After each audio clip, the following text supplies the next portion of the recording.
নমস্কার বন্ধুরা, welcome to আরকে sports. আশা করি তোমরা সবাই সুস্থ ও অনেক ভালো আছো। তো এই ভিডিওতে কিছু গুরুত্বপূর্ণ আপডেটস তোমাদের মাঝে তুলে ধরার আছে, সেই ক্ষেত্রে একটু স্কিপ না করে এই ভিডিওটা শেষ অবধি দেখতে থাকো।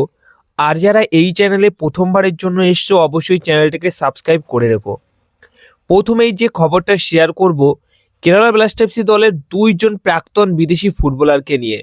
তোমরা জানো যে ইতিমধ্যে কেরালা ব্লাস্টার্স এফসি দলে তিনজন বিদেশি প্লেয়ার কেরালা ব্লাস্টার্স এফসি দল ছেড়ে অন্য দলে সই করেছে।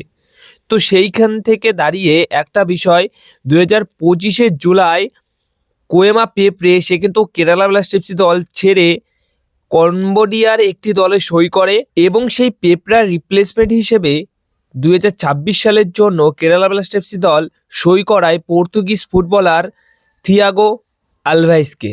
আর সেই থিয়াগো আলভাইসও কিন্তু 2026 সালের জানুয়ারি ট্রান্সফার উইন্ডোতে কেরালা ব্লাস্টার্স এফসি দল ছেড়ে কোয়েমা পেপ্রে যে দলে সই করেছে কম্বোডিয়ার সেই দলে সই করে নেয়। তো দুইজন ফুটবলারকে কেরালা ব্লাস্টার্স এফসি দল নিয়ে আসলো। সেই দুইজন ফুটবলার কেরালা ব্লাস্টার্স এফসি দল ছেড়ে কিন্তু আবার অন্য একটি দলে একই দলে সই করে নিল। তো কোয়েমা পেপ্রে এখন কিন্তু সেই দলের হয়ে দুর্দান্ত পারফরমেন্স করছে। আর তার রিপ্লেসমেন্ট হিসেবে থিয়াগো আলভেস এসেছিল, কিন্তু কোনো ম্যাচ ঠিকমতো খেলেনি, যদিও বা হয়তো খেললে ভালোই খেলতো, কিন্তু কেরালা ব্লাস্টার্স এফসি দল তাকে ধরে রাখতে পারলো না, অন্যান্য দলে সই করে নিল। এবার নেক্সট আপডেট যেটা শেয়ার করতে চলেছি সেটা হচ্ছে অবশ্যই এবার কিন্তু হামিদের পর ইস্টবেঙ্গল এফসি দল তাদের জাপানিজ ফুটবলার হিরোশিকে ছেড়ে দিয়েছে, এমনটাই খবর রয়েছে। এবং হিরোশির জন্য এবার হিরোশির রিপ্লেসমেন্ট হিসেবে কিন্তু ট্রান্সফার মার্কেটে নতুন বিদেশি খুঁজছে ইস্টবেঙ্গল এফসি দল। এছাড়া হামিদের রিপ্লেসমেন্টও কিন্তু তারা খুঁজছে। তো দুটো বিদেশি ফুটবলারকে কিন্তু ইস্টবেঙ্গল এফসি দল সিজন শুরু হওয়ার আগেই জানুয়ারি ট্রান্সফার উইন্ডোতে ছেড়ে দিয়েছে। নেক্সট আপডেট যেটা রয়েছে সেটা হচ্ছে যে সিদ্ধান্ত অন্যান্য দলগুলো নিচ্ছিল বা নিয়েছে, যেহেতু সিজন শুরু থেকেই শুরু হয়নি, সিজন এখন মিড সিজনে এসে একদম নমনম করে আইএসএল সিজনটা হচ্ছে, যার কারণে অনেক ফুটবলারদের বেতন কিন্তু কমিয়ে দিয়েছে বা কমিয়ে দিচ্ছে কিছু কিছু ফুটবল ক্লাব। কিন্তু মোহনবাগান দল চ্যাম্পিয়ন দল, তাই মোহনবাগান দলের ফুটবলারদের কোনো বেতন কিন্তু মোহনবাগান ম্যানেজমেন্ট কমাচ্ছে না। নিয়ম অনুযায়ী যে বেতন তারা পেয়ে থাকে একটা সিজনের জন্য, সেই বেতনই তারা প্রতি মাসে পাবে বা সেই বেতনই তাদেরকে দেওয়া হবে, কোনো রকম পরিবর্তন আসছে না স্যালারি পেক আউটের ক্ষেত্রে।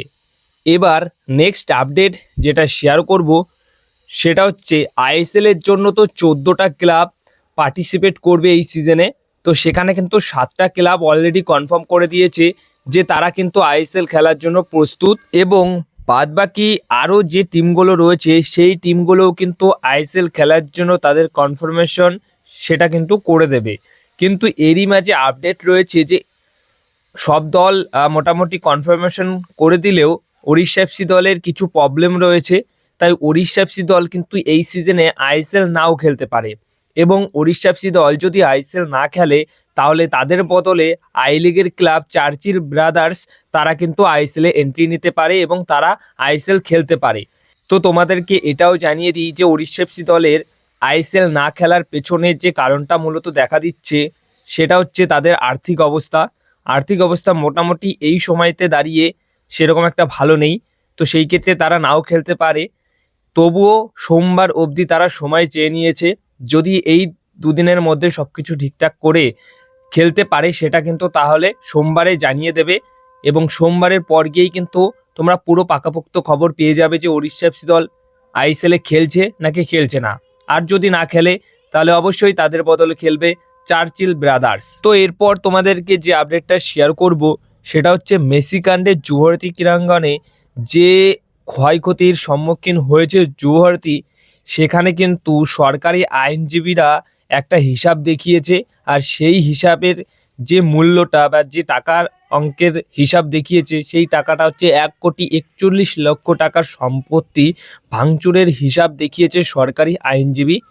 তো মোটামুটি এই ক্ষেত্রে যুবভারতী ক্রীড়াঙ্গনে কি এত টাকার ক্ষয়ক্ষতি হয়েছে, তোমাদের কি মতামত সেটা অবশ্যই কমেন্ট বক্সে জানিও। কিন্তু সরকারি আইনজীবী এই হিসাবটা কিন্তু দেখিয়েছে ভাঙচুরের জন্য।